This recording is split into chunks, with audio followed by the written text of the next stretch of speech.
Hey, everybody. We are having a special Friday podcast. For those who haven't heard, we do have some news today. We unfortunately did have an exploit on THORChain involving an Asgard vault. It happened early in the morning, my local time in the United States. Approximately about $10 million was involved in this exploit. For greater context, I'm going to go ahead and kick it to Chad Bareford so he can just start breaking down the situation. The floor is yours, good sir. Yeah, well, all right. So let's get started. So this all started. I don't know the exact time offhand. Let's just say like around 5 a.m. Eastern Standard Time. I was actually asleep at the time personally because I live in Eastern Standard. I got woken by actually JP. He was like calling because he lives in like I think Australia, and he called me and woke my butt up, and I wasn't even home at the time. I had to like rush home, which get on a train and get home as fast as possible. But so effectively, what happened, is, from what we can tell as of this moment, and of course, like the investigation that the devs are doing is still kind of in progress, and we're still learning new things ourselves, and so things are subject to change. But as of now, what we understand to be the issue is that one of the nodes that churned into the network in the latest churn, which is about 2 days ago or so, they exploited a bug in the TSS code that allowed them to effectively pull the private key shares that the other nodes in the network had, and kind of like using a mathematical trick effectively to trick the other nodes to like giving them information that wasn't as encrypted as they thought it was encrypted, right? As another nodes thought it was encrypted. That's probably the best way I can explain it. I'm not necessarily a cryptographer. If you want to get cryptography by it, it's called like Pallier modulus, but this audience is not a bunch of cryptographers either, so it's probably layman's is probably fine for for right now. But that's effectively what would happen. So once this individual had extracted those shares, they could kind of combine them together to create like an actual like private key, and on like a more normal sense of what that means. And then from there, you could start broadcasting transactions to like move Bitcoin and Ethereum, and whatever you wanted to do at that point. It's no holds bar at that point. So that's effectively what happened. And as you mentioned, I think it's approximately 10 million. I think originally it was like 7.4, but now I'm at 10 million, somewhere in that range of whatever it is. That was taken out of this particular Asgard vault, which is about 1/6 of the network, approximately 1/6 of the network's TVL and total. And so the devs and myself and the THORSec team have been operating all day to do a deep dive into this stuff. We're still trying to figure out what's the best way of like coming back from this, in the sense of, in terms of like from a technical perspective. There's also like a procedural part as well. So one example might be to either we can patch this issue like specifically, which we believe to be the issue, right, on the TSS side. The problem with that is like we don't know that it's the issue, right? We believe we found it, and we have good reason to believe it's like the logs that we've collected from some of the nodes, the Bifrost logs we've collected from the nodes, kind of help kind of point in that direction. But we don't know with absolute certainty that that's the issue, right? We just believe that it is, right, based upon the information we have. It probably is, to be honest, but I can't say that with absolute certainty. Yeah, I understand. I'm in a meeting right now, Miss Roy. You have to wait. Okay, Daddy. Sorry, it's my daughter. Okay. She's 5 years old. Yeah. He's really cute. Yeah. She's waving. Okay. Yeah. We have our own daughter trying to get in here too. Coke is Hey, trying Coke. There Yeah. he is. He's a producer. Yeah. With the Coke's our producer, you guys. So he joined there properly now. Yeah. So good. So anyways, so we believe that's what the issue is. Of course, we're still investigating and kind of pulling more information. We're actually in the process of making a group with one of the people that created GG20. So GG20 stands for Stephen Goldfeder and Rosario Gennaro, something like, I don't know how to pronounce the name correctly, in the year 2020. That's what GG20 comes from. And so a friend of mine is connecting me with them, with Rosario. And we're starting a conversation to help us kind of dig deeper into the problem, right, in a sense. But part of the question we have now from a more technical perspective is, do we just patch this issue, and roll it out to the nodes? do a churn, and then we're all kind of golden. Or the other option is, and I just learned this last night, um, that Silence Labs has created a version of DKLS that has the identifiable abort in that code, and Oh, which has been around for about a month or so. But I didn't know that until literally just last night. And so the other option is, instead of just like continuing down the GG20 road, theoretically we could just jump to DKLS, right, and just kind of drop GG20 anyway. Like GG20, for those who don't know, like that was one of the first kind of ECDSA signing kind of algos that was available. We originally, in the original version of THORChain, we used GG18, which was like 2018 version, and then it was GG20 later on. We switched to. But we could theoretically move to that. That's an option. The devs are kind of having, different opinions and ideas of whether that should or shouldn't happen. And, we're going to have a more detailed conversation over the coming, day or so to figure out what we believe as engineering team and security team, what we think is best. It will make recommendations to the community and all that kind of stuff. But that's one thing we're kind of like just thinking about or kind of figuring out what the best way to go is. One of the interesting things, though, and we're still investigating because we're still looking at the DQLS 2023, is that because we're inserting the identifiable aborts, it makes the signing slower than it is without it. And we believe it to be we're going to do some testing in the next day or two, I think. That's one of our goals, at least. And it could be significantly slower to the point where it may not be viable in the same sense that GG20 is. I don't know. We're doing some investigation. It's like an ongoing thing, but yeah, it makes sense. we're looking into it. We're looking into it. Before we get into that, though, Chad, so current funds, are they safe? The remaining TVL?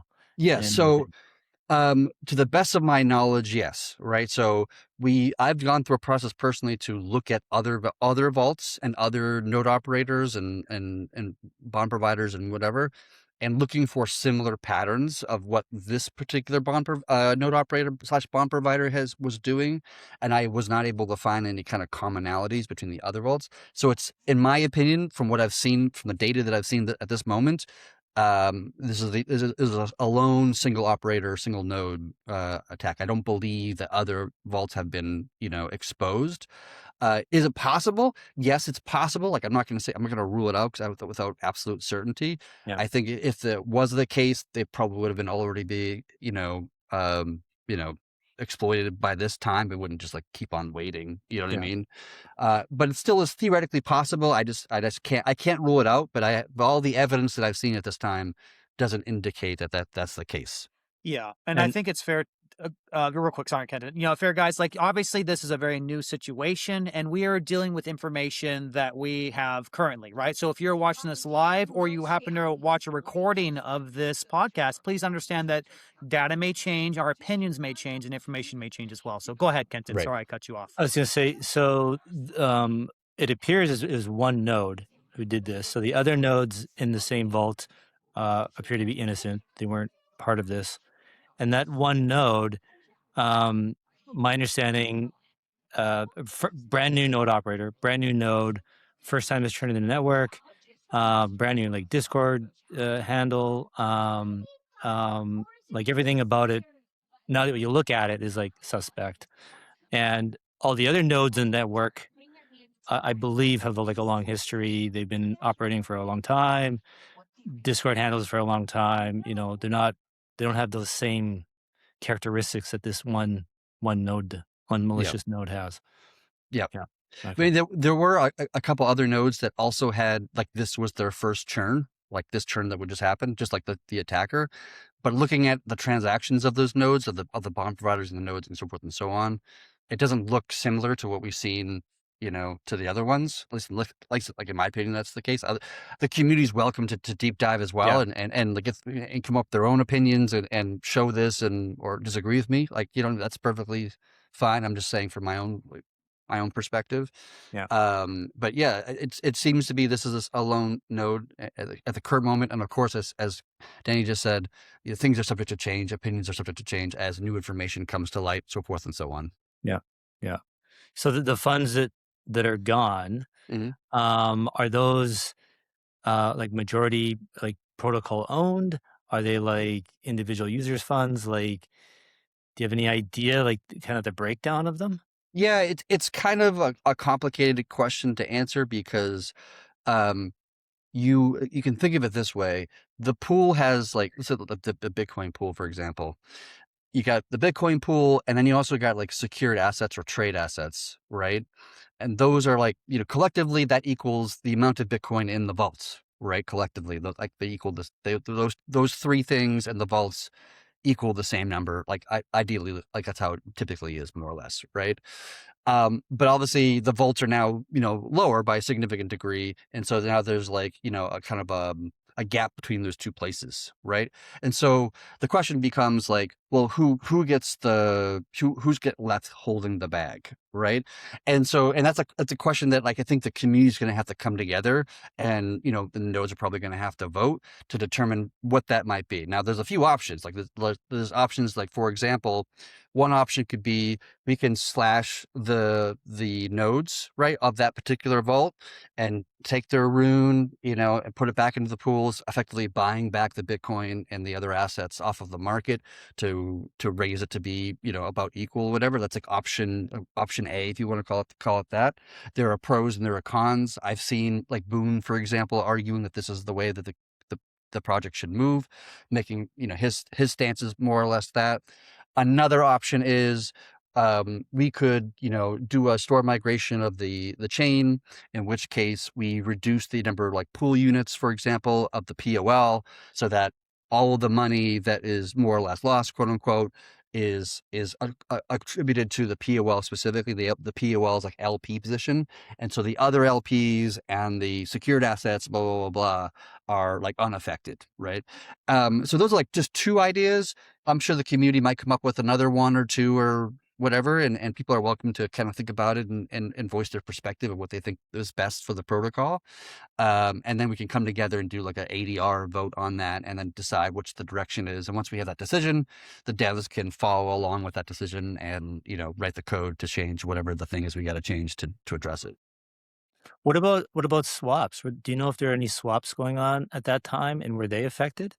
Any? Yeah, there was some swaps that were probably affected at the time, or like, because like as soon as the attack happened at like 5 o'clock in the morning, whatever it was, the network has this kind of like this auto solvency detection. And so the network, like almost, I don't know how quickly it was. I didn't actually look up the actual like minutes, that it took. It was probably within a few minutes, I'm guessing. It had auto halted all of the pools, and all the signing rather.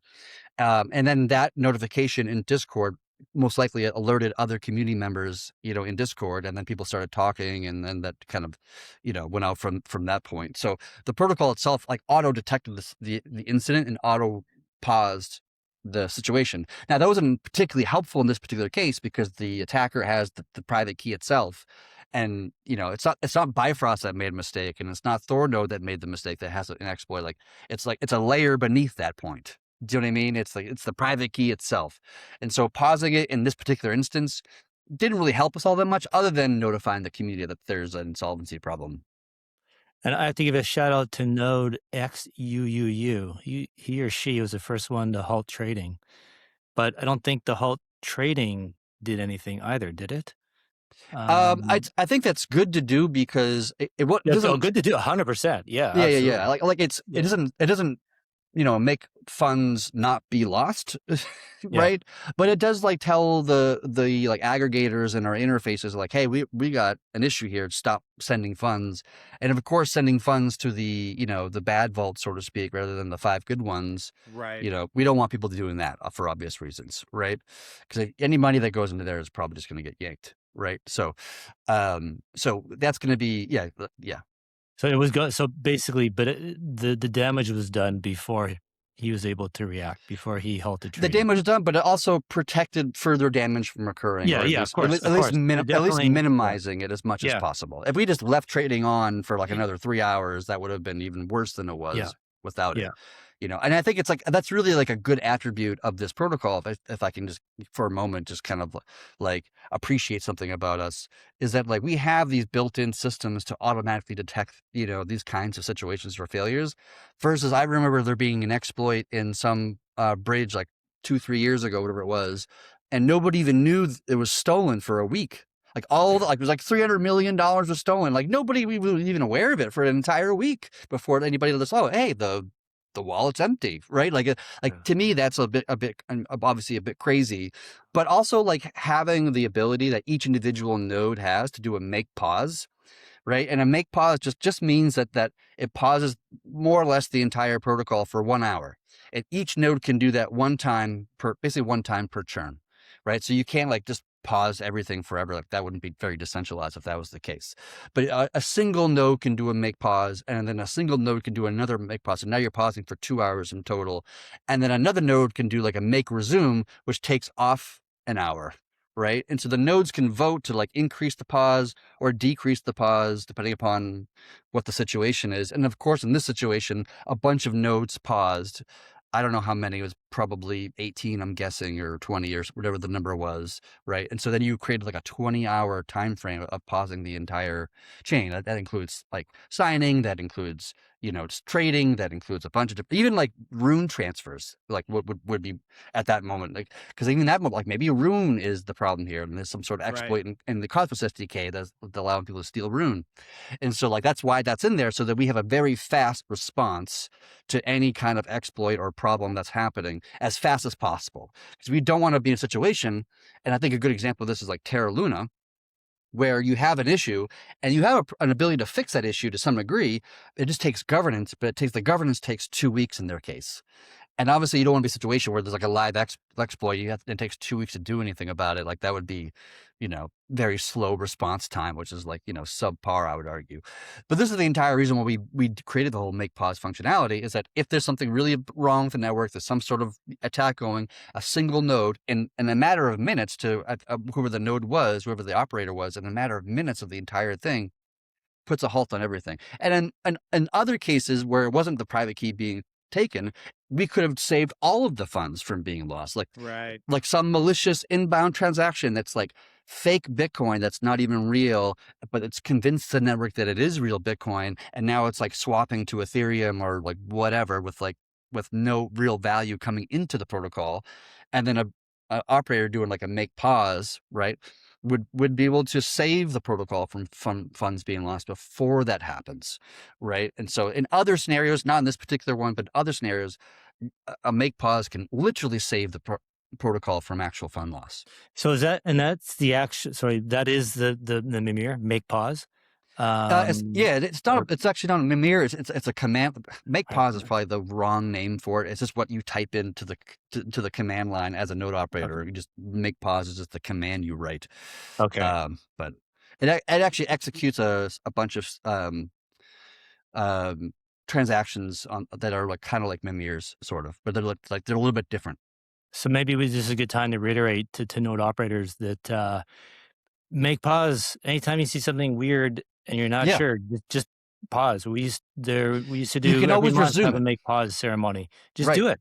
Just right? do it. And everyone can stop and say what's going on. And if it's a false alarm, no one. If anyone gets mad at you for a false alarm, they're the problem. Not Like the make I don't pause mind person. false alarms, right? Like because you can do a make pause, and then Kenton, who's also might be a node operator, can do a make resume, right? So like maybe it's only paused for 5 minutes in some cases. Like, you saw a weird transaction, but if people looked into it, the transaction looks fine, so I don't think we'd have to worry about it, and make resume, and then we carry on.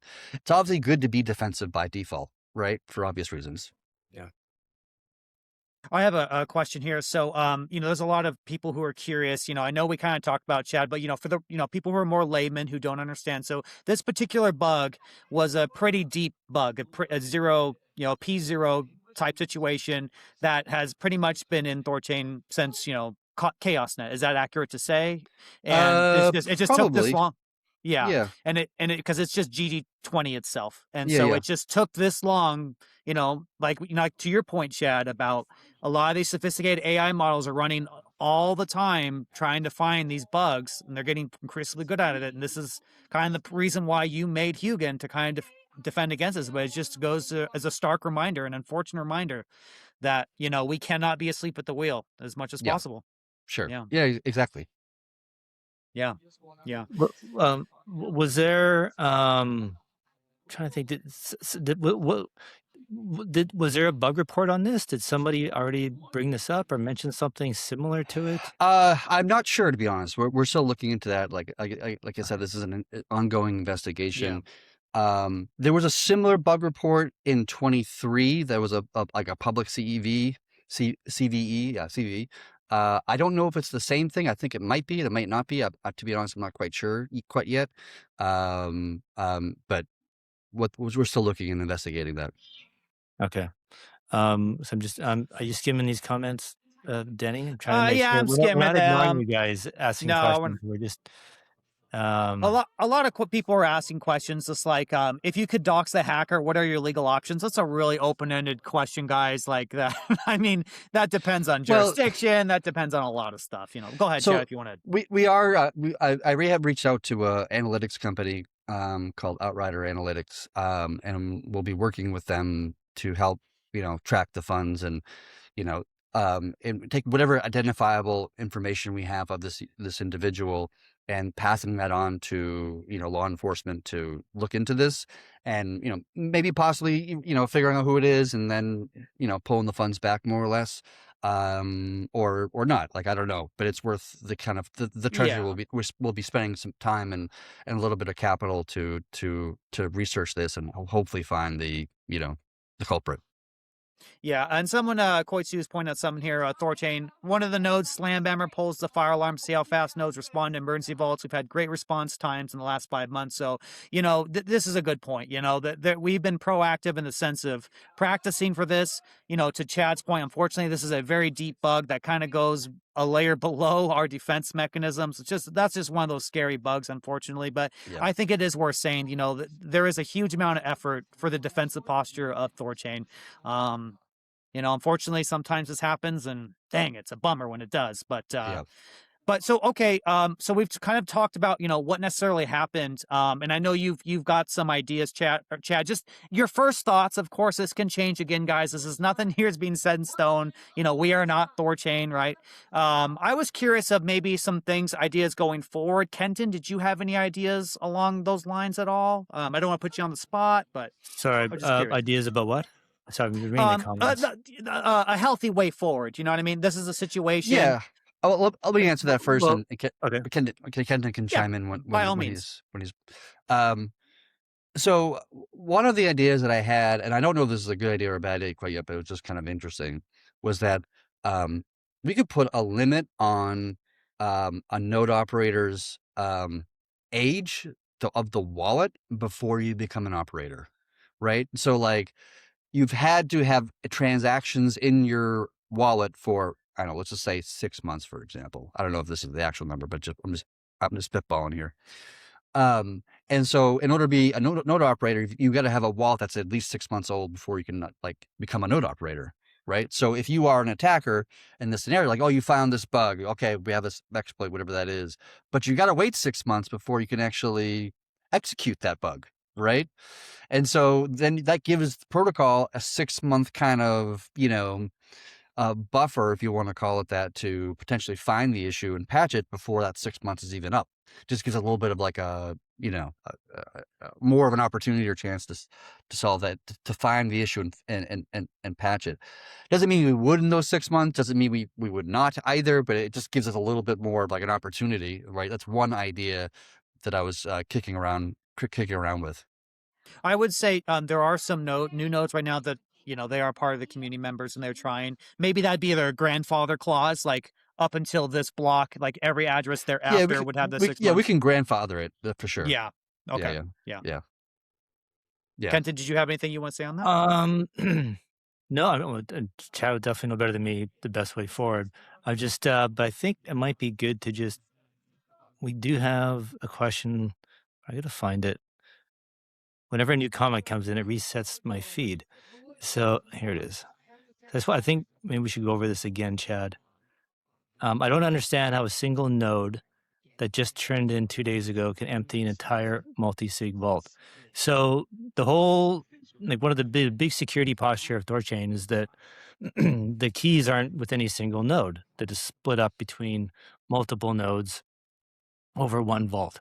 And that's generally the whole security posture of THORChain is that, one node can't really do anything. The nodes have to collude. 2/3 have to collude. So how does this one node do it? Yeah. I know you explained it before. Maybe to touch on it again just to help Yeah, people. so we don't do a multi-sig, right? A multi-sig is very different than what like GG20 is. A multi-sig is you have three, let's say you get like a 2 or 3 multi-sig, for example. You have 3 different wallets with their own individual private keys, and then they each sign a transaction and broadcast a transaction onto the chain, like like two signatures, and then that moves the funds, right? Like you can look at a Bitcoin block and look at all the transactions in a Bitcoin block, and you can tell which ones are multi-sigs and which ones are like regular, just like EOA wallets, right? But in a GG20 style kind of MPC, there's not like separate private keys that you're broadcasting like signatures onto the chain. It's more of like the individuals go through for signing. I think it's 6 rounds or eight rounds. I can't remember what number off the top of my head. I haven't thought about it in a while. I think it's like 6 rounds, I believe. They go through like 6 rounds of communications where like I give you a little piece of information, you give me a little piece of information back, and then I talk to this guy and we have this little communication. Then we do a broadcast where everybody can see everything this one thing I'm saying, and this it's like a little bit of a dance. We call it like a ceremony sometimes, or a party is sometimes the word that's used. And so we're kind of like having these little small micro conversations that in the end we generate a signature, and we broadcast that one single signature onto the chain. And that's why you can't differentiate between what is an EOA wallet on Bitcoin and what is a GG20 THORChain wallet signature on Bitcoin, because they look literally identical, right? So in this case, what happens is, like, it's almost like to give the easiest analogy I can that is like not entirely accurate from a cryptography perspective, but I'm trying to like dumb it down and simplify it for this audience, is that like imagine if I said like I've got a secret number over here, right? And you can't know what my secret number is, right? But we have to kind of do things with our secret number in order and then collect that stuff together to generate a signature in the end. But I've convinced everybody else that like to use a very low secret number, like under 1,000. Your secret number is going to be under 1,000, and your secret number is going to be under 1,000. So then my ability to kind of like guess what your numbers are is really easy, because it's either 1,000 or below, and that's like very low number, and I can just brute force that real easily. Versus if I could just create my own number, and that number is like some gargantuanly large number, then you can't really practically brute force that because the number's way too large. And so that's what the Pallier modulus is more or less talking about, is that it's the attacker has convinced the other nodes that their number should be really, really low. And then like, oh, I'll give you a low number, and here's my little piece of information that I generated from this very small number. And then the attacker can like, okay, I can now decrypt the encryption you gave me and I can just by testing all the small numbers to figure out what your little share is, so to speak. I'm simplifying a very complicated thing. Yeah, I understand. But and any cryptographers out there might have some issues with some aspects of what I said, and they're probably going to be correct, to be honest with you. But I'm trying to dumb it down in a way that most people could understand. Yeah. So, and this is unique to GGP? GG20? GG20, sorry.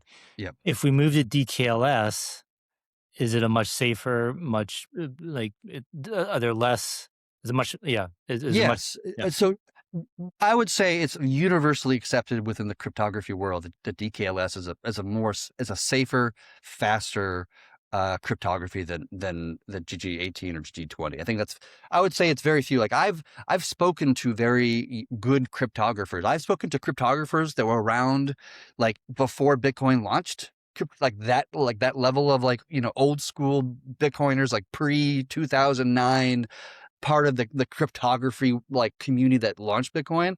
And I've spoken to like the director of Coinbase's cryptography, right? So I've spoken to like very I consider a lot of respect for these individuals who know this space very well, and they're both like GG20 is not the greatest cryptography. DKLS is a lot stronger, and I think the reason why they say that, to my understanding, is that like doing a formal proof that proves the security is a lot easier for DKLS than it is for GG20, and that gives you a lot more confidence that the math is good and that there's no backdoor kind of exploit, if I can use that phrasing, into DKLS than there is in GG20. Now, that said, there's like two things to consider. Like one is the cryptography itself, the mathematics of what it's doing and how it encrypts what it's trying to encrypt.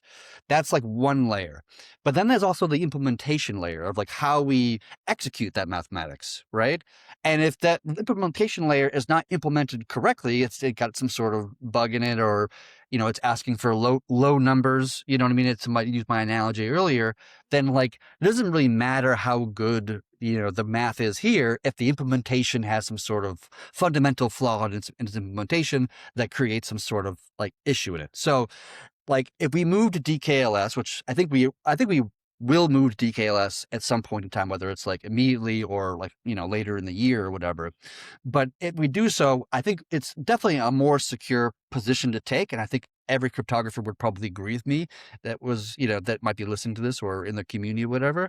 It doesn't mean that this particular issue of like being able to extract keys from other people is like done and gone. Like I wouldn't go as far to say that, but I would say that like DKLS is a much more widely adopted cryptography than GG20 is. It's used by Coinbase, for example, internally. And so the libraries that are being used are more heavily tested and utilized by a larger amount of people, a large amount of like institutions and protocols. Like Voltsig uses it, for example, and Coinbase uses it, for example, and probably Binance, I would guess. I don't know if that for certain, but I wouldn't be surprised if they would. And because of that, like a lot of people are using the same library to do what they're doing. And therefore, it inherently becomes more secure because it's so heavily utilized by a lot more institutions. There's a lot more money spent into it. There's a stronger bug bounty program. And so just by doing that, it becomes a lot safer versus our GG20 implementation, which is based on a Binance implementation from a long time ago.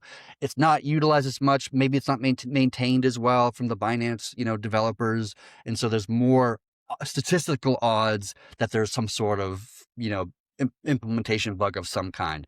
And we've seen, tons of, not tons, but we've probably seen half dozen or a dozen, zero-day exploits in the Binance TSS implementation that has been, patched and we've adopted and fixed. And sometimes we've actually gotten, bug reports from cryptographers who studied our implementation of TSS, GG20, and, showed us a real potential exploit, which was, disclosed responsibly. We patched it, gave them a nice little fat little check for doing so, and so forth and so on. So I would feel much more comfortable being on DKLS personally, and I think you'd be hard pressed to find somebody who knows what they're talking about who would disagree with me on that. Well, it's always been part of the plan for THORChain to the DKLS, right?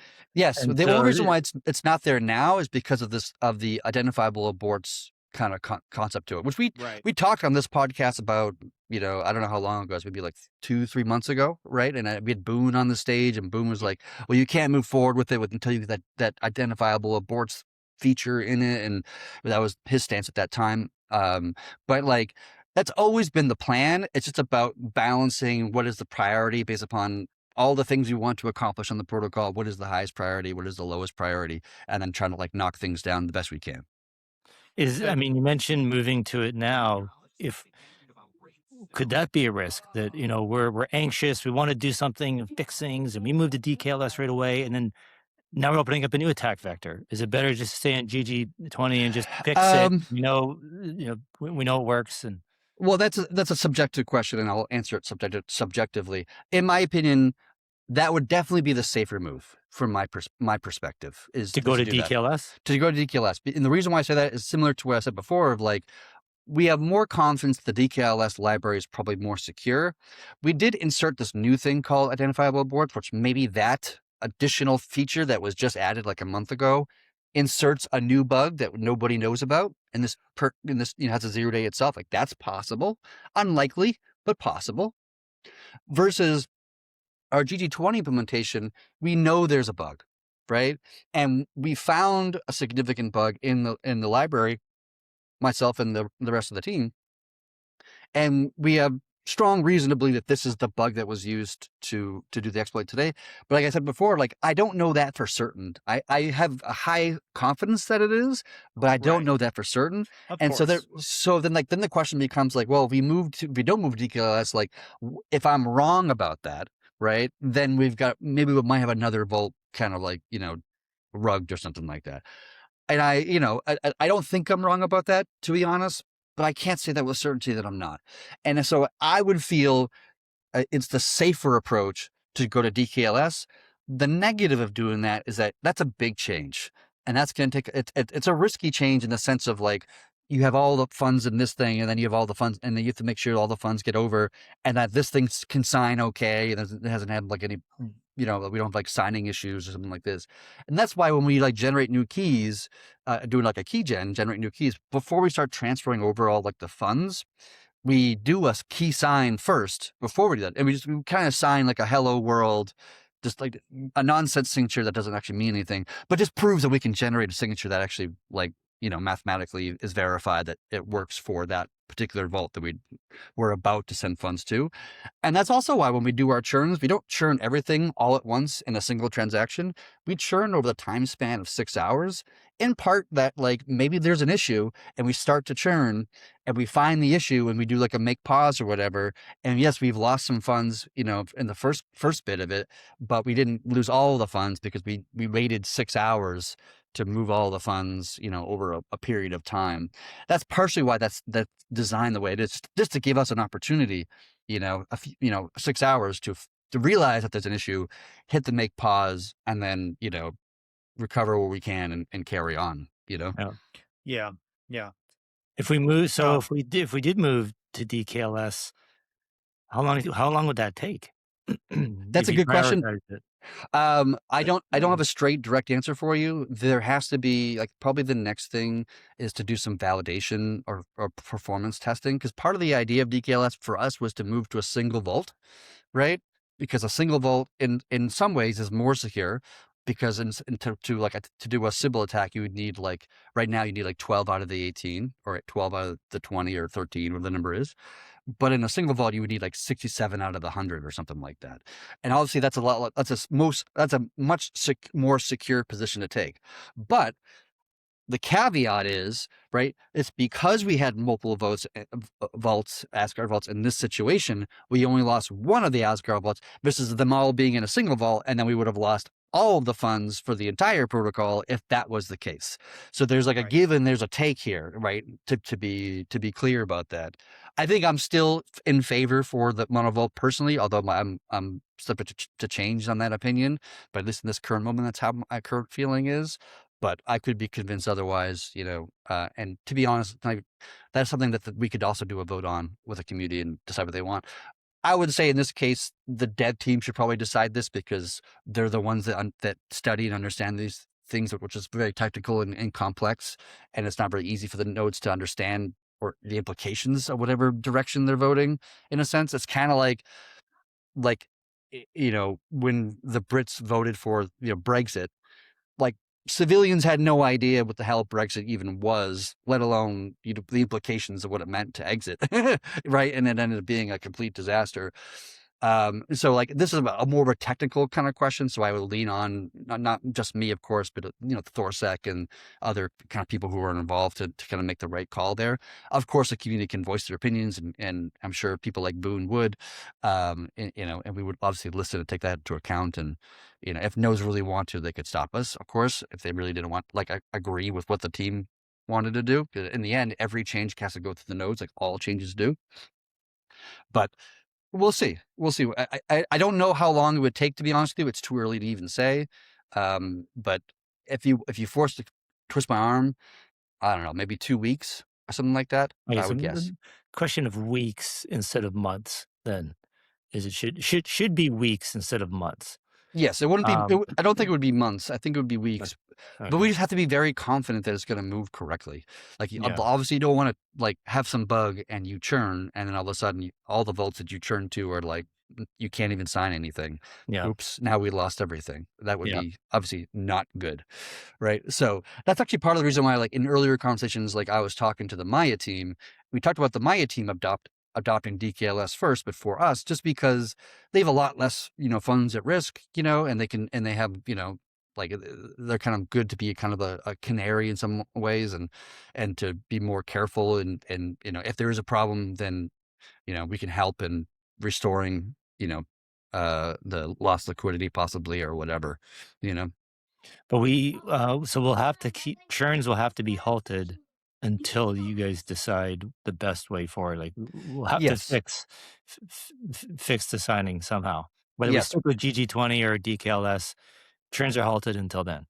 Churns are going to be halted for a while. We have to decide whether we're just going to patch the DG20 bug or we're going to move to DKLS. That's one decision. We also have to decide from as a community, like how we want to reimburse the lost funds. Do we want to slash the nodes? Do we want to just take it from the POL? Do we want to do this? Like whatever that's going to be, that's going to be a conversation the community is going to have to discuss because that's going to be part of the, process to bring us back online is, addressing that issue as well.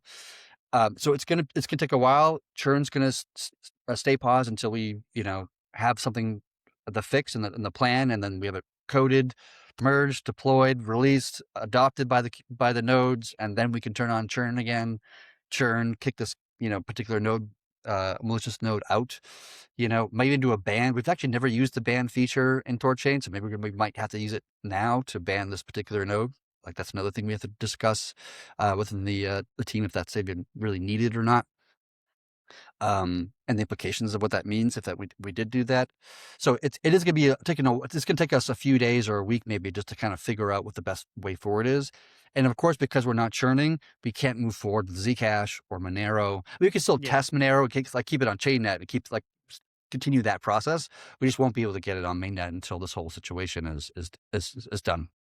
Yeah, I mean, speaking for myself, what's done is done, and I think the community feels the same way. Just, we take a little bit of time here. Let's just figure it out. There's no rush, you know what I mean? Let's just be logical, take a lot of things into consideration, and we just move forward in a, emotionalist, logical fashion and do the most optimal change that we can do based on the available data that we have. I'm not sure if we want to transition into, because we have to make a little bit of assumptions to move the conversation forward. Obviously, guys, again, things can change. Everything we said here we might say something completely different tomorrow because of new data. Who knows, right? But just assume, THORChain, I firmly believe we will recover. We're a very talented team, very robust community, and this is something that's definitely within our ability to do. What is the best way forward, right? Mm-hmm. Like, Boone, I did say I'm sorry, Boone, if I got this wrong. And apologies, guys. I did a lot of driving this morning, so I literally just did not have time to look at all this stuff. But, sort of like a global slashing event where everyone takes, a hit, or if you do POL, so, that's protocol owned liquidity also. I know, Kenton, you had floated some ideas. I don't know if you want to discuss them or not, but I'm happy for POL, basically, socialize the loss. I'm happy with that. Even yeah. like, even if like we have to issue some rune from the reserve.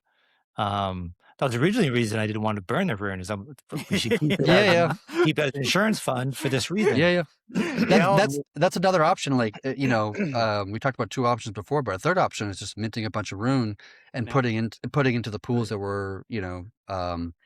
affected, and just buying the Bitcoin and the Litecoin and whatever else, just like buying off the market that way.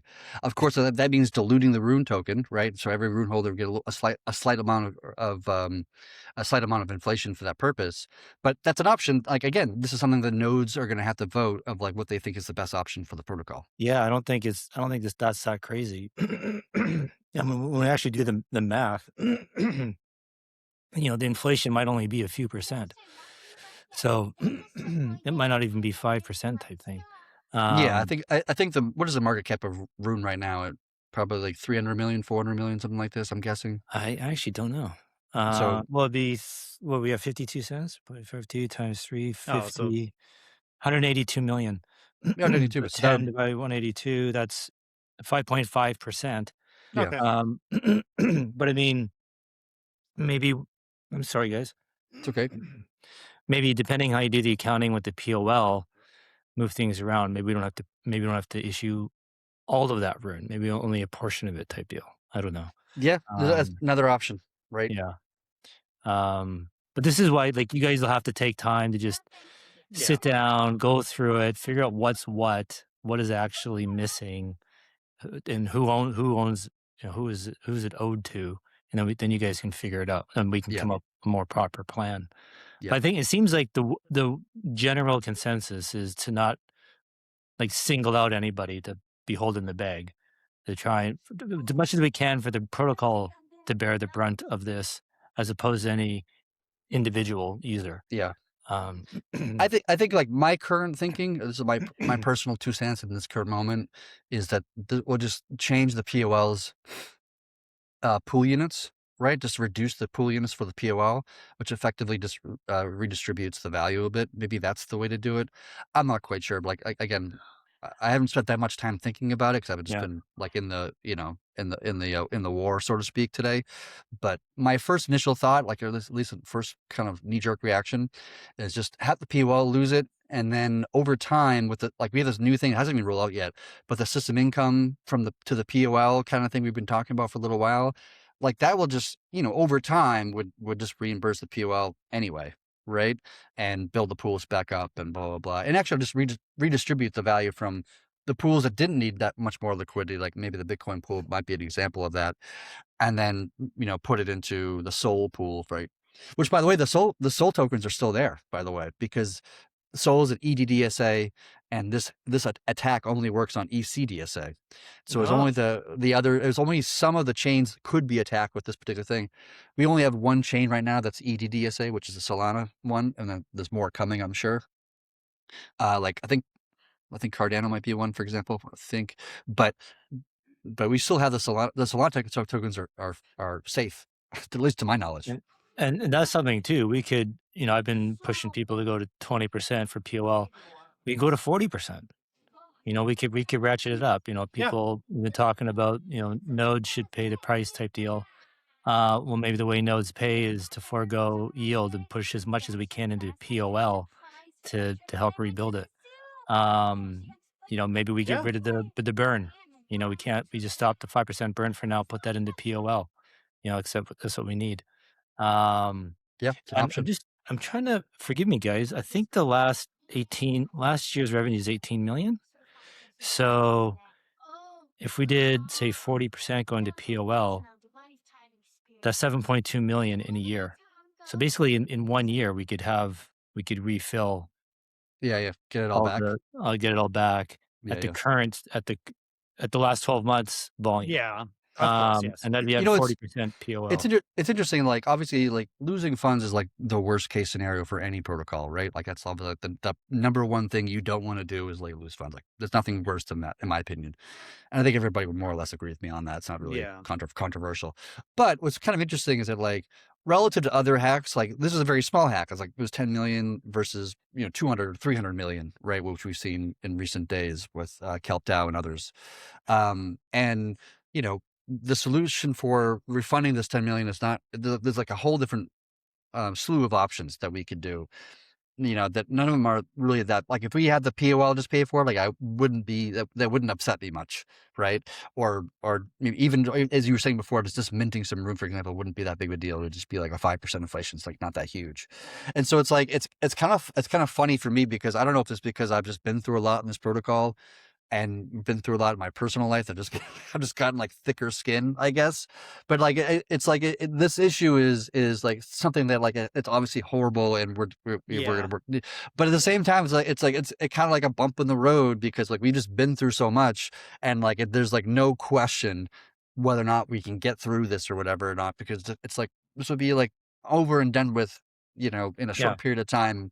We already have a bunch of different options of how to rectify it. Nobody's losing any money, blah, blah, blah, so forth and so on, right? Like there's different ways we could achieve this. And it's like, as far as like hacks go or exploits go, like, that's not that bad. You know what I mean? Yeah. It's like not that bad. Well, that's why I don't think it doesn't seem to be getting as much attention because it's only 10 million. And like, Yeah, the number matters, right? Like Yeah. it does the matter. people are, you know. And so when this happened, I reached out to the PR firm that handled Bybit's Mhm. the hack from last February, and they said they're happy to work with us. You know, they sent me a proposal, so I got to go back and forth with them. But they said the main thing is if we can demonstrate that users' funds are safe and that the protocol will cover it, we should be good. I mean, it's obviously not good, but I mean that's the best scenario we can come out of this with. Yeah. Yeah. Yeah. And he said Bybit actually they came out of it quite well. That they earned users' trust and business kept going, and it didn't materially affect things. Mm. And so that's why I'd like to use them again. They can help us. And so yeah, that's what I'm going to try and do, guys. You know, so next week we can have like a concerted effort. You know, have some pros help us. You know, craft the message, get the message out to the right platforms for basically damage control. It isn't to try and spin anything to lie or anything like that. It's just, you know, we have to, if we don't get out there and tell people what's going on, others are going to make stuff up. And they're Yeah. always going to, you know, Yeah. make stuff up for their headlines to get clicks, right? Which we saw today. I saw Yeah. today on Twitter. A Like lot, yeah. Yeah. a bunch of information or content or claims about what the hack was or what it wasn't, whatever. And almost all of them were way off base. Yeah. We're nowhere close to the actual Yeah. issue at hand. So yeah, I definitely think we can come out of this. And like, again, it's one of those things that nobody, I mean, we're in our own little world with THORChain. You know, if you go out of it, no one's heard of THORChain. Like no one, right? So it's Yeah. this is a big deal for us, but I think in the broader crypto community, I think nobody's even going to know about this. So Yeah, I'm seeing some things on there. Some people are curious. I'm actually seeing things online. It's like, well, why didn't you guys go to DKLS beforehand? And as Chad pointed, guys, there's just THORChain when it came online, DKLS was not a thing. And to just superimpose DKLS on top of THORChain switch is not so simple. The aborts function that you mentioned, Chad, that's something that was hotly debated. It's very important that THORChain can function healthily in a manner. So people are saying, oh, why is still GG20? Why are you doing that? Well, there's really good technical reasons why we still are, right? So we do the best we can. To speak to Kenton's point, you know, this morning, and hopefully people don't mistake me as like having some messed up version of like Stockholm syndrome. But when I first woke up, because I have thought about this time and time again, I have modeled this scenario in my brain like 100,000 different times of, you know, a vault being drained. I was actually a little thankful because, you know, it is a vault and that really sucks, but it could have been more than one vault. And we could have been in a much worse scenario than we are now. And for those who don't know, like because of the advancements THORChain's made, we don't need a lot of liquidity to be able to make really big swaps on THORChain. The efficiency of our depth of our liquidity is incredible. And especially, Chad, you know, the advancements like rapid swaps and other things that are coming in the future, like THORChain can still function just fine. So this is something like, for those who are wondering, like, can THORChain function? Is it still healthy? Blah, blah, blah. Yes, absolutely. We just have this bump in the road, as Chad said. We just have to figure out the best optimal way forward. There are many possible ways, and not even, there's probably multiple ways to do it. There's probably multiple viable solutions. We just have to get consensus, and that's what we will do. Kenton, did you have something you want to add to that, or were you looking at comments? I'm trying. I can't read these comments because they keep coming. Coke, Yeah. you're watching these comments. If you see a question in there that you think we should ask, Okay, no serious questions. Okay. God voice. Pull it out for us, please, because I can't. If you get one, you can just throw it on. Okay. Yeah. Perfect. Excellent. Yeah. Excellent. Yeah. Yeah. So We guys, can hear Coke, but you guys listening can't hear him. We can hear him. Thank yeah, you, we want to be maximally transparent here, guys. Like we're just going to tell you the way it is. You know, like we don't sugarcoat things. We're not here to spin anything. Like we got punched in the jaw today. We got kicked in the nuts. It is what it is, right? And but you know, these things happen. We do the best we can. For those, well, I guess we can do a little history real quick. So a lot of people talk about the exploits of 2021, and I think it's just good to have a little history on THORChain. That was during ChaosNet days, and that more or less was kind of the plan. Like ChaosNet, like that's why we had capital limitations. Yes. Like that was the point to get exploited to reveal bugs, right? Yes. Those were a bounty. That was a Yes, bounty. those were a bounty. Right. And today, I think this is just straight up a P0, unfortunately. This is a legitimate bug in THORChain, and it got us pretty good. That's the way it is. But, so guys, if you have questions, please ask, but that's just the way it is. Go ahead. Denny, I Go want to ahead, Danny. expand on it. Sorry, I get worked Yeah. up when that subject comes Yeah. up. I'm gonna 'Cause use the restroom. I'll be right back. people really, they use those. There's like kind of 3 exploits in a row in the June of 2021, Mhm. and a lot of people still are hung up on that, like like that annoying girlfriend who brings up that thing in the past, just won't let you forget about it. Yeah. And but that was like, if anyone was actually around that time, the caps on the pools were purposely kept low in case there was an exploit, so that the treasury could cover users' funds. Yeah. Which we And did, this was by the way. during the 21 bull market when Elon Musk was on Saturday Night Live talking about Dogecoin. Things were going gangbusters. And there's examples like, I think was it the iron stable coin Mhm. that it spiked up to like 1 billion TVL in like a couple days and then collapsed after an exploit. Everyone lost everything, right? And so THORChain, There was a bunch of those at that time. I think there was one called like Potato or Couch Potato. I remember being some smart contract that was launched. It had like, I think like $500 million in 3 days. And then there was a gone. exploit found like day 3. It was Yeah. super quick. So like I have to defend you guys and applaud you guys, because there was extreme pressure to open the pools wide open and go crazy, get as much liquidity as possible. And you're like, no, Yep. we're going to start at 2 million. We'll go to 3 million. We'll go to 5 million, 10 million, inch our way up. That was a whole raise the caps campaign. Everybody wanted to get the caps up. No, we got to go slow, because that amount of money in the pool is acting as a bounty. We don't know if there's an exploit. We want people to come and try to exploit it, to show us where the holes are. Yeah. And they take it, that's their bounty, and then the treasury will replace it. So no users lost any money. That was part of the plan, so to speak. And so instead of people crapping on THORChain for that, they should be celebrating THORChain for having such a responsible launch. Mhm. that not only they can find out, they paid to find out where the bugs are, but no one lost any money. Everyone was made whole. So it's really unfair for people to hold that against THORChain. And I think it's very intellectually dishonest. I agree. Yeah. But I have a question. Oh, go ahead. Yeah, we knew back. Let me just finish this, and then you can ask this question. We knew back then, like that THORChain was ultra complicated. Like it was one of the most, if not the most, technically complex protocols in the entire industry. Probably still is today. Like one of the most maybe not the, but like close to the top.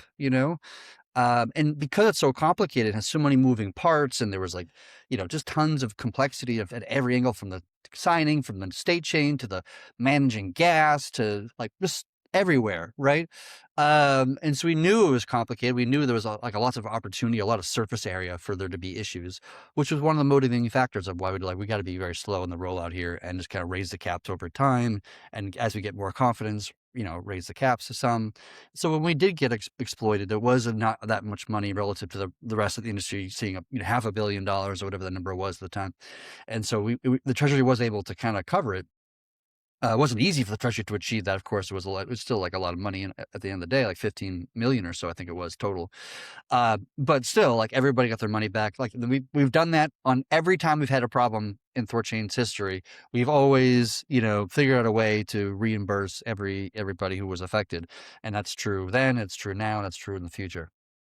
And maybe to add on to that, throughout this whole process, swappers are fine. Like if we maybe with this current exploit, maybe there's some swaps that get hung up. We'll have to figure that out. But generally speaking, this swapping is always is fine, is safe. It's the people that have funds deposited on THORChain, and that's what's at risk. The actual swapping is a much lower risk surface, and this was part of us talking about moving to protocol doing 100% protocol and liquidity, where again that reduces the risk surface for users. They don't have to put money into liquidity pools. We don't, Right. we'll just do the protocol can just own it. And then, so heaven forbid this happens again in the future. If we're at 100% protocol and liquidity, it's just a protocol losing, not any users. So more steps we're taking to try and protect individual users, Yep. and for the protocol to brunt to take on the risk. Right. Yeah, I it's one have of a the benefits of. Sorry, one last thing, and you can answer your question. It's one of the benefits of having like the protocol own the liquidity, like the POL, because if there's an issue, like you're not putting users' funds at risk, you're putting the protocol's funds at risk. Which is kind of a nice little benefit there. Absolutely, and don't feel bad, Chad. You can always talk over me on this issue. It's okay. So there's someone as a community member has come up with a suggestion, and I'm just trying to ask any questions you guys. I'm maximally transparent here, so if you guys have questions, please. But they're curious. Do you think it might be a good idea, Kenton or Chad? You can talk about this. Is if the Treasury could actually loan the protocol funds to get repaid, and then get repaid out of system income. So maybe something like 10% POL, 30% repayment, or something like that. If Yeah, that yeah. might be a viable option. In theory, the answer to that would be in general yes. The Treasury is not as big as Ave's treasury or whatever, right? Like I don't know the exact number off the top of my head. It's maybe 6 million or 7 million or 8 million. I don't know how much the treasury actually has, to be honest, but it's probably somewhere in that vicinity. So we probably don't have enough money in the treasury to do that. Yeah. And we didn't have it in 21 either. We actually went through a lending process with another DeFi protocol to take out a large loan, which I think the treasury paid it back, and all these things back in the day. But I don't think we have enough capital to be able to pay this particular one off. Okay. But I think, and the treasury is not there to just like bail the protocol out necessarily. I mean, it will if it has to or something like this, but, or at least in my opinion, that would be the case. But we also has a responsibility to a fiscal responsibility to protect its own assets so that it can redistribute those or to pay salaries and ecosystem, community members and Discord this and block explorers that and various things just to keep the ecosystem and the community, alive. Pay for security, pay for developers to Yeah. It use pays, yeah. We have to pay THORChain, for example, right? yeah, Where do you think that gets money out? And Yeah, I know. and so, like, Yeah. hopefully, eventually, the dev fund, which is makes some money right now, but not a huge amount. But one day that'll change, and one day the dev fund will, make a lot more money than it's making now, hopefully, and then the protocol will kind of grow beyond the treasury and not even need the treasury anymore because now it's just being, self-reliant until 100% on its own. Like that would obviously be a nice milestone to hit, but we're just not there yet. Yeah, and guys, I'm doing my best to answer all the questions I can, and because again, anyone's welcome to contribute. Another question I have here is, if we go to DKLS, let's just wave a magic wand, Chad. How does that really affect our latest chain integration activities? Does that require a significant rewrite of those chain clients? No, not really, because the chain Good. clients and the cryptography are like they're isolated from it's a Okay. abstraction layer between those 2 points. Technically, the Bifrost chain clients don't even know if we're using GG20 or DKLS or Frost or anything else for that matter. It has no clue what you were even using. That's abstracted on a different layer. So yeah, it wouldn't require any rewrites for the chain clients themselves. Okay, guys, there we go. If anyone has any questions, please let me know. I'm doing my best. People tagging me all over the place. So I'm trying to figure all this well, what out. about Go ahead, Kenton. Monero now? Because Monero was going to be a mono vault, one vault. We weren't going to do the 6 Asgards. Mhm. And now with this, you admitted, well, maybe it is a good idea to have the 6 Asgards. Yeah, I mean, obviously Did new Monero information. change? Maybe, possibly. I actually got into a debate last night with JP on this topic because we have different minds on this particular thing. I was arguing for monovolt and he was arguing for multivolt. I don't know. Obviously, in light of today's events, maybe that'll change my mind. My initial thought is no, it would not change my mind, just because we've been criticized in the past, by people like Boone, for example, who doesn't like our current setup because it's, it could be somebody could Sybil attack an Asgard vault and steal the funds that way, right? And so by making the move, you're making Sybil attacks less likely. So that you get a benefit out of there, but you're not reducing the opportunity for this kind of attack or this kind of situation. Either you're doing multi-volt, monovolt, or single volt. Like the odds are the same, right? So I don't know. I could be changing my mind. I'm still kind of reeling from today, and you know, my Yeah, head's of kind of course. just still Yeah, oh, spinning in some of sense. course. Yeah, But You're no pressure, human. man. No, but Yeah. but We're all just human absolutely. here. Yeah. Yeah. I mean, And please don't. it's always been the intention of the protocol to do 1 volt, like even from day one. And the only reason why that's not the case today is because GG20 is slow, and you can't it's just impractical. It doesn't scale to 100 nodes. It only scales to like 20-ish. So that's really the reason why it is the way it is. Yes. And by the way, like because we've had multi-volt this whole time, on numerous occasions we've double spent funds. And the big part of that is just trying to balance or juggle an outbound okay, is this vault that's signing it, or is it this vault that's signing it? And there are all sorts of protections in the code, all like littered throughout it. Like instant observation, for example, is one example of that. But like there's just tons of this throughout the code. Even like a round 7 attack, right? That's only true because there's multiple volts, for example, right? Like if we had single volts, we wouldn't have to worry about that case or scenario, which was a really hard exploit to figure out a solution for back in 2022, I think, when we first started to solve that particular problem. So like we've incurred a significant amount of more complexity just to figuring out how to balance, multiple ASCARds. Another example is, when you query the blockchain, the THORChain blockchain, to get like where should I send my funds? What is the BC1 address that I need to send my funds to? The protocol has got to calculate which one is the best one to send to, and then when we sign transactions, we got to calculate which one is the best one to sign from. So when you're sending funds in, you send to the most secure vault, which is basically the highest security versus assets, right? And then when we're signing transactions, we do the lowest security, what has the most value and least amount of bond, right? And so we have to, there's like all sorts of crazy logic throughout the code base that tries to balance all these things or manage all these things. And we've seen it multiple times where that kind of backfired in one form or another. We have to make another code change and another code change. Okay, fix that bug. Okay, fix that bug. And so by going down to a single vault, it becomes a lot more like simpler, and therefore less buggy and less likely to have problems.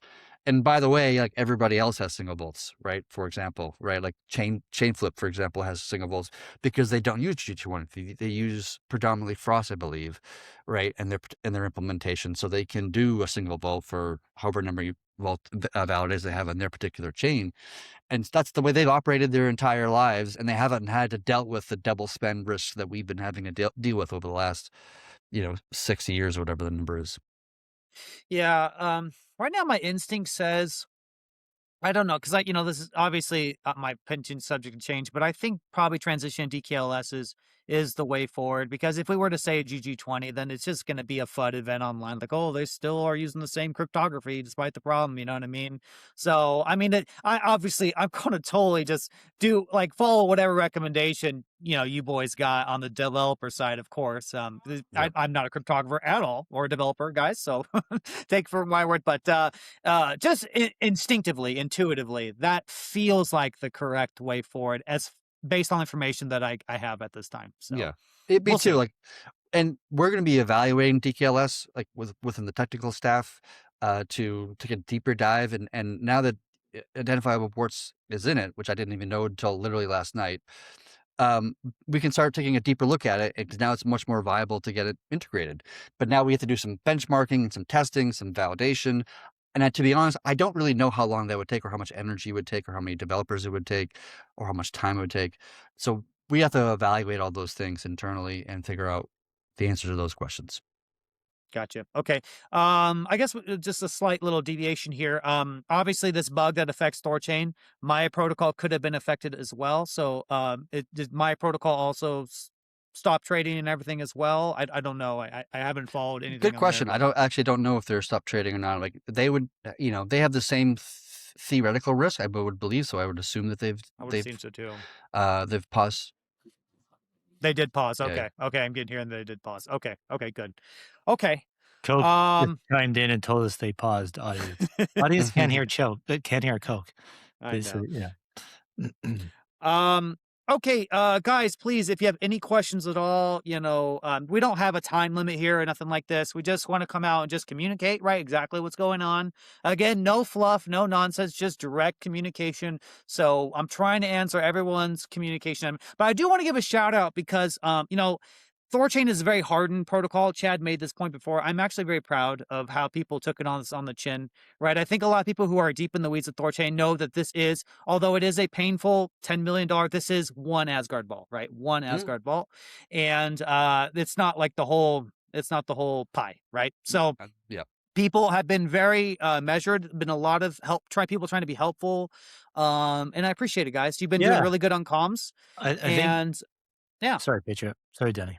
Well, you're fine, brother. I had to drive this morning. Typically, when things like, I try to keep people go, but you guys have been doing great, and I really appreciate everyone. You are just wonderful, amazing community here, and just shout out to you. I'll kick it to you, Kenton. Go ahead, buddy.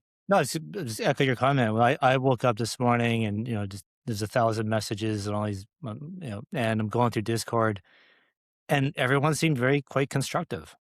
It didn't seem like there's any finger pointing or any like whining. It was like, what happened? How do we fix this? It was actually great. It was really, really nice to see. So, kudos to everybody who trying to help and doing what they can. Um, I thought it was great. Yeah. Yeah, that was interesting. Like, obviously, I've been in this kind of rodeo in the past of like dealing with a major production or mainnet issue. And one of the things that's very unique about this particular instance is that like AI is now a thing where that hasn't been the case in previous significant issues. And so we got a lot more people engaged and like looking at the code and trying to find issues, and which is really like a good thing in one sense, but also like a bad thing in another, in that AI hallucinates, or it's not not even looking at the right code base or something like this. And then we get a bunch of like people DMing me or whatever. Oh, I found the solution. This is the issue here, and then I have to go through the process of validating whether that's true or not true. And it can sometimes be a distraction and sometimes be very helpful. It depends upon you have a problem of like AI slop in some sense. So it's like a very interesting kind of like difference. Like about the new norm or the new world we're now in is like It's so crazy. AI slop is going to be more or less everywhere. Like it's like the reason why we turned off the bug bounty program, which is like. And by the way, we're not the only ones that have done that. Like curl, Yeah. which is a very famous command line tool that's been around for like 30, 40 years. Like they've done the same thing because it just got so many submissions of AI slop that it just drains your resources, your engineers, like your human engineers who are trying to read each one and validate if it's accurate or inaccurate or whatever. And so we just turned it off temporarily for 1 year to, use Hugin or similar tools to find all of our issues internally, instead of relying on external people. But Well, the volume's too high. Like you get so many submissions, you just can't right. It's paralyzing. You can't. It's just so It's overwhelming. paralyzing. Yeah, Yes. and it's like it's totally not possible. Like it's predominantly the THORSec team that goes through those submissions and looks at them and evaluates them.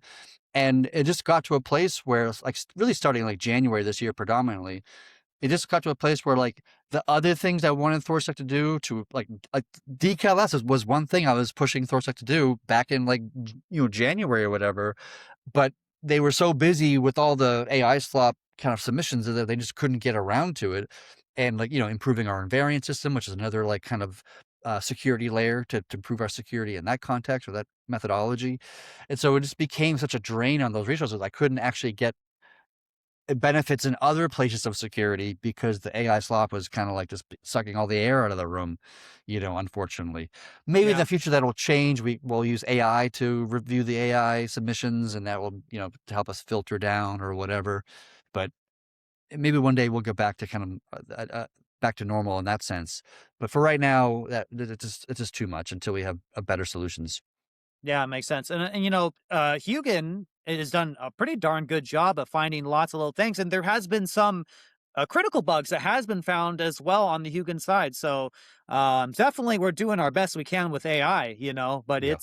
we're open source, right? We have a code base. We've been out in the wild in the real market for, going on 6 years now. And anyone can take their AI model and throw it at THORChain and try to find something. And so this is just it's Right. an ongoing battle. It's just, we put so much effort and resources into trying to be proactive defensively. It's just a never ending struggle, Yeah. It's So true. yeah, Like it's part of the new norm. Like we saw in April, this past month, a huge amount of exploits, both in quantity and in dollar amounts. And that's really AI led, right? Like I don't know this, for example, but I would make a reasonable guess that whoever this person is that exploited THORChain probably used, Claude or Codex or whatever to find whatever this particular issue, and then, put together a node and exploited it. And so it's just like the new norm is that like AI is deeply seated to both attack and defend protocols, and open source protocols are more at risk than closed source systems, or like a Coinbase or something like that, because the code is open source and you could actually just like look at the code and have to just point one of these super intelligent Mythos whatever models at it and find significant real vulnerabilities. And so it makes it more challenging, but you have this very powerful tool that could be used to defend your protocol, but the same tool can be used to attack your protocol. So it's kind of an yeah. interesting new world we're in. Very new world. There is a question here from X. So guys, we're trying to. We might answer the same question again. We're doing our best here, but so with DKLS, this is the question. So with DKLS, there's no key to reconstruct like they did with GG20 by trawling the logs. So if so, multi-vault DKLS is got to come on before it turns back on. I'm sorry, it's broken sentence structure there. Yeah. Do your best you can. So Sorry. I'm not sure I understood. They're saying that they're just saying that they think that we should do multi-volt DKLS before we go I back to guess.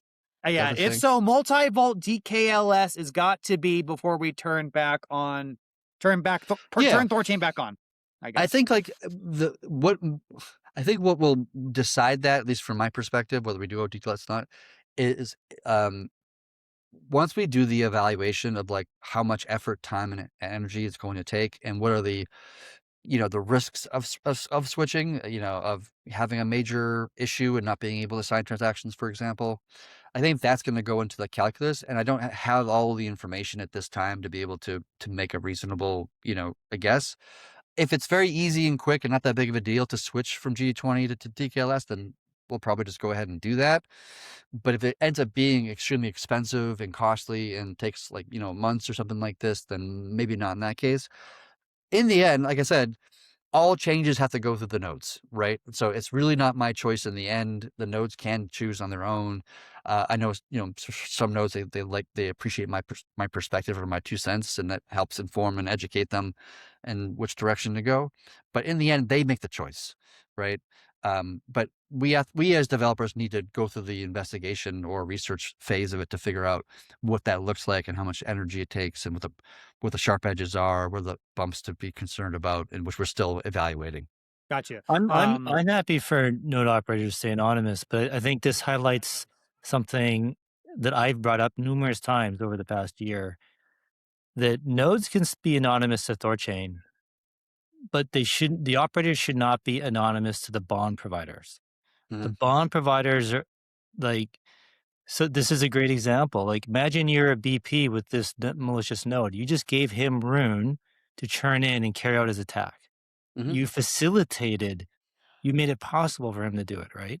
Mhm. I don't know that he got any other BPs. I'm Yet guessing he bought the there RUNE. was 3 whitelisted addresses to this particular node. One was 0, one was 35K, and one was like 600K or something like this. So there was bond providers. I suspect by looking at the transactions, and this is just my personal guess, I don't know if this to be true or not, is that those bond providers were the same person as the Y- operator. I don't know that for certain, but I believe that to be a case. And I think in this circumstance where you put up 600K worth of RUNE, or 200K RUNE, which is worth $300K, and steal $10 million out of the vault, pretty Yeah, good trade, yeah, right? In a yeah, sense. yeah. Well, and like it's still his money, even if it doesn't work. He just churns Yeah. out and then he sells RUNE, right? Well, Um, he won't. So that's the thing. Like he won't churn out and get his RUNE back because now he won't. But I'm saying now he won't. Yeah. let's say he didn't work, he couldn't carry out his attack, and like, oh shoot, I screwed up. Like it doesn't, whatever. He just churns out, goes and sells the RUNE, and he's on his day, right? Yeah. Yeah. Um, so, but if if he did have a third-party bond provider, and that BP knew who he was or had some way to contact him, it'd be easier to catch him because that BP would rat him out, Yeah, right? yeah, The BPs keep the node operators honest. yeah. So, yeah, I don't want to derail the conversation, but this is why I feel very strongly that if we're going to relax our security posture, there's got to be something to hold node operators accountable. And I'm okay with BPs on nodes, but the BPs, you got to know your node operator. You have to be confident that who you're bonding with is legit. Hmm. However you do that or figure that out, that's up to you. But so like, and this is the thing too, like nodes, are charging 5% fee. It's like, why are they charging so low? Everybody expects node operators to like do all this work, but work for free. Like you should want to pay your node operator 20, 25, 30%, whatever, and expect them to be engaged in the governance, engaged in looking at code and doing whatever. I fully admit I can't review code, guys, but I am involved in governance, the economic design and stuff like that. Yeah, but AI is changing that. Like I think as a node operator, even if you're non-coder like Kenton's, like a non-technical coder, he can theoretically just take the Yeah. release, like the release notes, throw it into like a ChatGPT or whatever, and like, ask questions like, "Oh, what does this mean? Oh, okay. What if this happens? Would that be a problem?" And then educate himself through that process. Obviously, he's going to hallucinate sometimes, and Kent is going to get some bad information that might lead to him making a bad choice. But that's on to it's his responsibility to verify again. Oh, is this accurate? Please verify your answer. Blah blah blah, or something like this. Yeah. Yeah. I have Uh, an interesting question for you guys. Go ahead. Good. Yeah. Here, I thought of this earlier today, and it's kind of an interesting. It's gonna be a very controversial question, but I think it's an interesting one. Is that like Might as I'm well. not gay. That's not what you were telling me in Not there's anything wrong with Bitcoin that. conference. Yeah. Yeah. No, I was thinking like, once the network is back and we're churning and trading is turned on and all these things, the network, in theory, if it really wanted to, if validators wanted to, could block these addresses from being traded on THORChain. It's funny. I was thinking this. I mean, wouldn't this be just total warped, twisted reality if this guy comes back and is trading through THORChain? Exactly. Like that could happen. I don't know if it would or not, but like it Yeah. could happen in theory, and then would really challenge our kind of our Well, ethos. so I have I thought have a. about this because can I go ahead, Danny? I'm sorry. Go ahead, guys. Because obviously the critics are like, oh, well, you can freeze your own transactions, you can pause or whatever, but for the other things you can't, right? And I can answer this because THORChain's a sovereign nation, a sovereign state, sovereign entity. It only knows what it knows to be true is what occurring on THORChain. We Mhm. don't, it's not up to THORChain, the protocol, whatever, to know what the funds coming in and out, honest, good, bad, or whatever, right? Like we don't. There's no like people yelling and screaming on social media is not due process, right? And Mhm. just like so, like Circle, their CEO has said this: we don't front run the law. We don't just arbitrarily go freeze things when people on social media talk about it. That's not the right way to do things. If the authorities come to us, tell us to do it, then we will do it. And if you actually trust the system, they do have a process, and it's up to the system to catch up to the speed of crypto to improve that due process, right? And so, from THORChain's point of the protocol point of view, we have no way of proving whether funds are good or bad or whatever. But when the exploit happens on THORChain, we can prove it. We do know that something was wrong and not right, and THORChain can act to protect itself. And that is the ultimate responsibility of nodes, is to protect THORChain, the users, the funds, and everything happening on THORChain, Mhm. right? So THORChain's like its own entity, right, to protect itself. So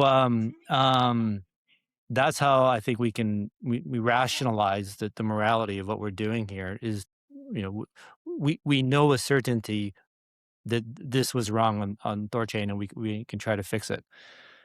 Now, going back to your question, Chad, to be frank, I'd say no. Yeah. We can't. Like, I mean, talk about hypocrisy.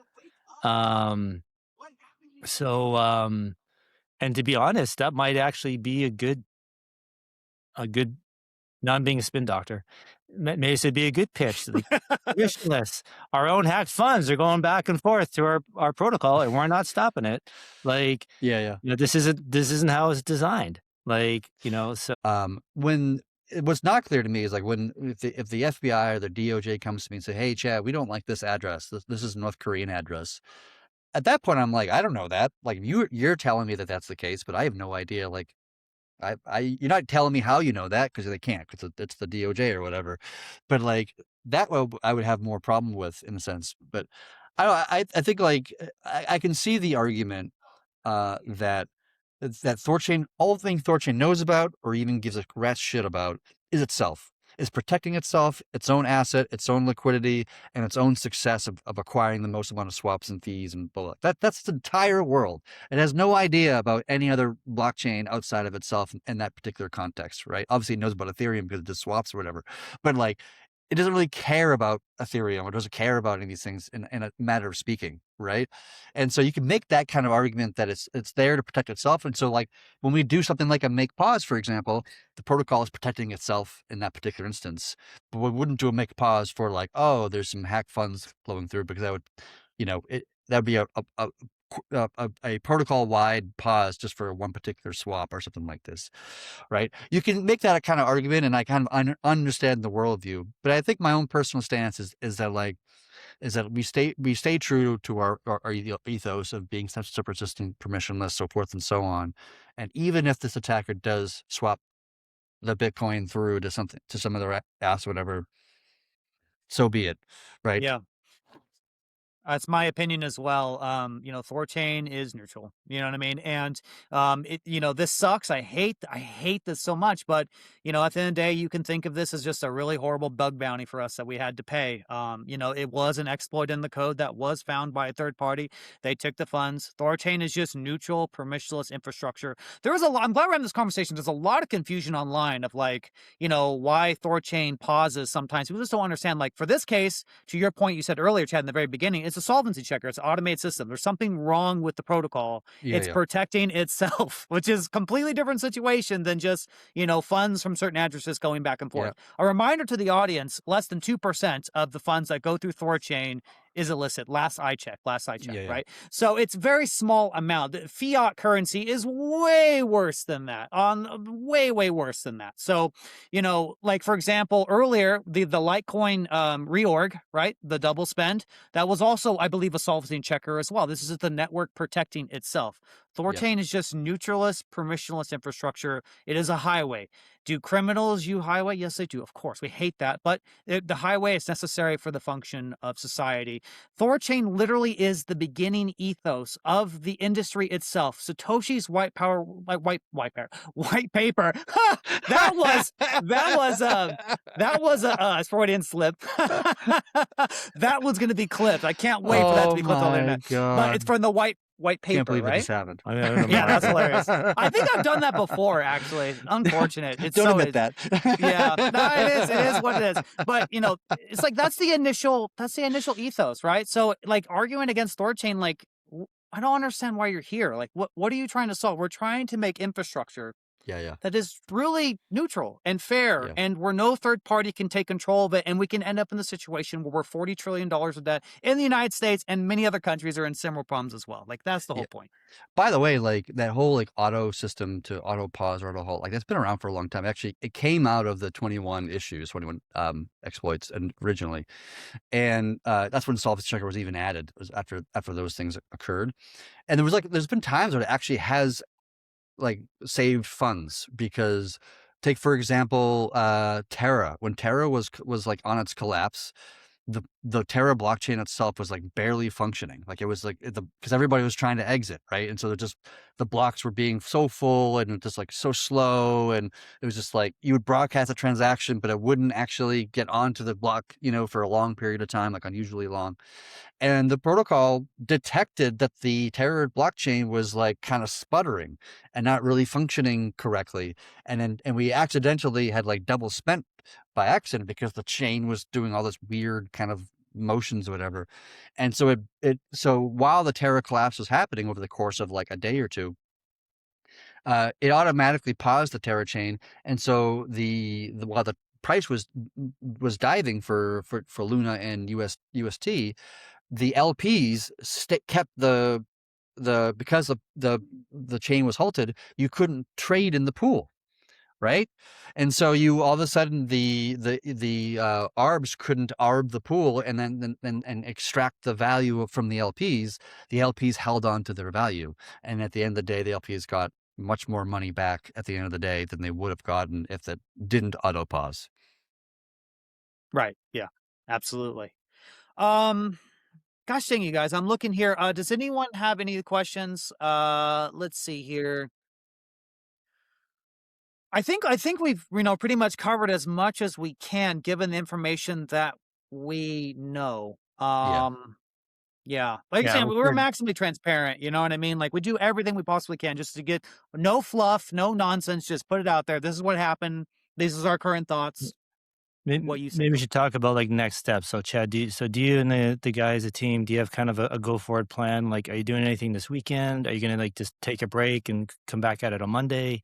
When what does the next several days look like for you? When do you think we can hear another update from you? I mean, I probably won't be doing an update this weekend, most likely. I don't know what the other developers are going to be doing this weekend. I have my daughter this weekend, so it might be a little bit challenging for me to find time to, and I don't have like a nanny or anything like that, so I have to take care of myself. But um, I think the next steps is just to look at, once we've finished our investigation process, which is still technically going on, although we're fairly close to the end, more or less. There's still have to evaluations about DKLS. We have to put together a plan of like what that looks like. Are we going to ban this node? Are we going to, what is required to get, churning back? I mean, what fixes we got to do? Like it requires a lot of conversation rather than like work in the sense of like writing code. So I think we're not going to probably get a lot done this weekend just because a bunch of developers have to kind of get into a room. Maybe we'll have like a meeting on Monday or something like this, and we're all just kind of hash it out, in that meeting and kind of decide as a team what the best way forward is, and we'll probably just end up like producing some sort of like document, like a Word doc or something like this, share it out to the community. This is our current thinking. This is what we want to do. This is why we're choosing to go this direction. This is why we feel the way we feel. And the community can come back and say, "Oh, I disagree with this because of that," or whatever, and they have a healthy discussion about it. Well, whatever if you do come up with some kind of doc, let's put it on the blog. Yeah, So like make sure to get it out there, and we'll have one place for it. Um, um, okay, great. So, well, hopefully, we'll hear something from you next week, I assume. yeah, for sure. So, okay. Obviously, this is like a Um, top priority for obvious reasons. yeah, yeah. And then, so everything is paused right now. I think in several hours, the pause will naturally expire. Uh, Uh, partially. partially. The global pause will expire, and then but trading is still paused. I think LPing is still paused. I believe I have to go double check that. And trading, signing. There may be one more thing that I'm forgetting, but right now, like you can't even transfer Rune, which is obviously a problem for like Binance, for example, who does trading, for example. So once they're being blocked temporarily, Rune can continue trading. There's no problem. Like Rune wasn't hacked. Rune's just fine, right? There's no issue there. It's just the layer one assets that is the issue. So that'll probably resume and by like midnight tonight or something close to that. I forget the exact time, and that'll resume. We want the nodes to start observing again. observing inbounds and outbounds transactions, so we can just stay on the tip. We don't want to like pause and then like fall like 3 days or a week behind, Right. and then spend 2 days just trying to like get to the get to the tip again. We want to kind of stay in the tip as we're going along. So we're probably gonna want to resume observations, even though nothing's going in or out, because trading is paused and all that kind of stuff, just to stay on the tip, and just scan all the blocks that are largely empty from our perspective anyway. So there's a lot of that planning too, of like just getting all the motions together, in the right Cool. So order. then, but so it could still be a while before trading is resumed. Um, Yeah, so I don't think we can resume trading until we've churned. Like, we don't want this Asgard vault that got exploited to receive new funds. Like, that would not be a positive thing for obvious reasons. And so we can't resume trading because there's no way in the code base to like turn off a Asgard. Like, we've never needed that capability before. Maybe maybe that's something we'll add just as a as a lesson learned. Like, here's a new feature, a new Mimir that we can turn off an Asgard or whatever from like receiving funds or signing funds possibly. But we have to churn first to do that. In order to churn, though, we're going to need to do a software update of some kind, which might be a rushing 319 out the door. It might be a 318.1, depending upon what the change is. I would lean towards 319 because we're going to want to do, if we're going to churn, we have to take the rune from this, malicious node operator, suck it out of his, out of his bond, and basically give it to the POL or give it to something. I don't know. We'll figure out where to put it, whatever the answer, we'll figure out the answer is there, but we'll suck it out of there. And we have to do that before we do the churn, so the operator can't just like take the rune that he's currently bonded into the network. We don't want that, of course. Or we could just do the churn anyway and then just like pause unbonding for everybody and then fix that. I don't know. There's different ways you could go at it, but most likely I'm thinking we're going to have to do a release, cut it, test it, put it out to the community, get it adopted. Once that's done, then we can do the churn. And whether that release includes a GG20 patch, right, which maybe that's the thing we do, or maybe that will include like a DKLS migration, which that would take longer to do. So we would have trading pause for however many days, weeks, or whatever it is to get DKLS out. Or we can fix it more like the quicker fix, which is let's just patch the GG20 thing, get churning, get trading, get that all back again, and then just like have a move up DKLS as a high priority task for the engineers. In the comments, just so you know, Chad, someone Okoitsu has said Oleg has submitted an MR to keep the vault in question from getting elected for deposit. So I just wanted to bring that to your attention. There you go. Sounds great, man. Sounds great. Appreciate it. Thank you, Chad, for coming on. I know you're really tired. You've been up earlier in the morning and you've been diagnosing this problem, and you found the time to come here. So I appreciate it. Not many people, have the stones when we have a really painful like this to get on a live stream, even when you don't have all the SPACs come up here and just be like with the community and just be a voice of reason and just give it to you straight. You know what I mean? So shout out to you, man. I really appreciate it. Well, I appreciate that. Like I said, I woke up at like 5 o'clock in the morning. It's now 5 p.m. So I've been up for 12 hours straight working on all this. And nobody likes to be woken up at like 5 o'clock in the morning and be dealing with like, some calamity of a situation, of course. So it's been a trying day for obvious reasons, but we're getting through it. We're getting it done. This is what I'm here for. I've committed myself to this protocol and to make sure everything is good, solid, safe to the best of my ability. So still here, working hard, getting everything done. Appreciate it, guys. Thanks for your work. And everybody else too, all the other devs behind the scenes. Thank you. Everyone else, like I know you guys are working just as hard too, so thank you. And the community as well, to be fair, like the community was doing a lot of analysis and investigation Amazing job. throughout the day, looking at addresses and wallets and, looking at code, whatever. Yeah. I hope, guys, that we have answered every question that you've had. I'm not skipping any question intentionally. If I did not see your question, I'm really sorry. You have to understand it. Between Discord, X, Telegram, live chat, I'm just a human, guys. I'm doing the best I can. There is no question that someone can ask that we will not answer. We don't care. We believe in max transparency. We believe censorship is a weakness, right? So that's just how we roll. We nothing to hide, nothing to obfuscate. That's just how THORChain community has been from day one. So we love that about our ethos, and we're going to keep doing that. So thank you guys very much. I've seen a lot of kind words as well. People saying, love you, Chad. And Appreciate so, it. yeah.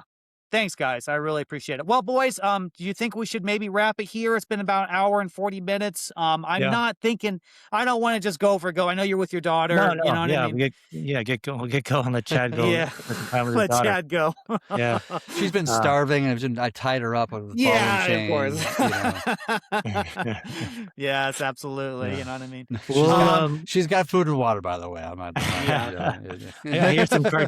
I hear some cartoons. So Yeah. she's good. What- Oh, she's watching that crap stuff. Oh god, yeah, I gotta stop that.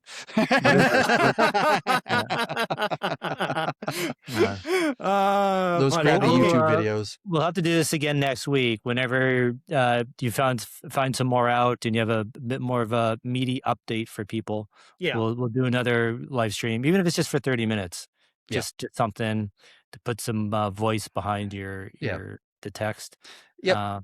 Yeah. I mean, I want to feel very proud about how we handle the situation. Like, Yes. problems happen, bugs happen. It's a roller coaster. We've been high highs, we've seen low lows, right? That's just par for the course, right? Like, it's just what happens in any successful protocol. You just have ups, you have downs.